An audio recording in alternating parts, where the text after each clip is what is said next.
Yo, what's going on? It's your main man, Rick the Dawn. And this video, we have to discuss something. I had this really cool idea, and I want to share with you to see if you agree with the idea. So, look, it all started in 2002. Two of the biggest artists did something that I had never seen before. All right. As far as the R&B side, the guy's name was R. Kelly. All right.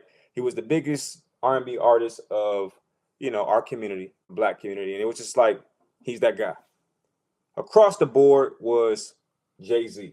He was the biggest rapper at the time. 2002, you'd be hard pressed to find anybody that was better than Jay-Z. They did something that was unprecedented. They brought their talents together and they created an album called The Best of Both Worlds.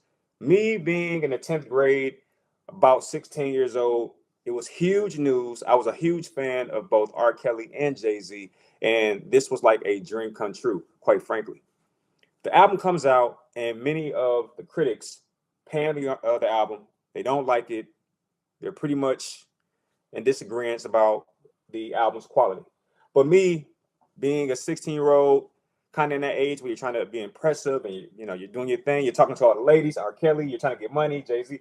It was the perfect album for me, and I loved it. Fast forward 2 years, due to tons of complications and issues with both camps, they do it again in 2004. Jay-Z and R. Kelly come back for a second time to create the album Unfinished Business. Now, this album, I didn't hear it. I didn't listen to it. I think I had my feel. I was pretty much good with the first album. And by this point, I'm 18 years old. I'm not necessarily the biggest Jay-Z or R. Kelly fan necessarily. All right, I'm starting to kind of transition into a new era, a new time where, focusing on my own craft, stuff like that. Anyway, the point is, it was brilliant. It was brilliant then, and I believe there's space for it to be brilliant now. Now, before I go too far, I want to quickly steer your attention to my websites, my businesses, rickthedon.com, Vidmondo, a video sharing site, wordy.com, bhshirts.com, and I want you to check out my shoe. If you look at the descriptions area, you'll see what I'm talking about.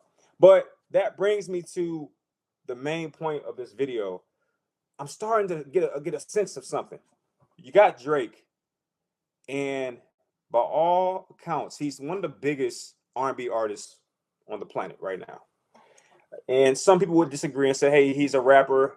But for me, he's an R&B artist who raps. Then you have Kendrick Lamar, who is arguably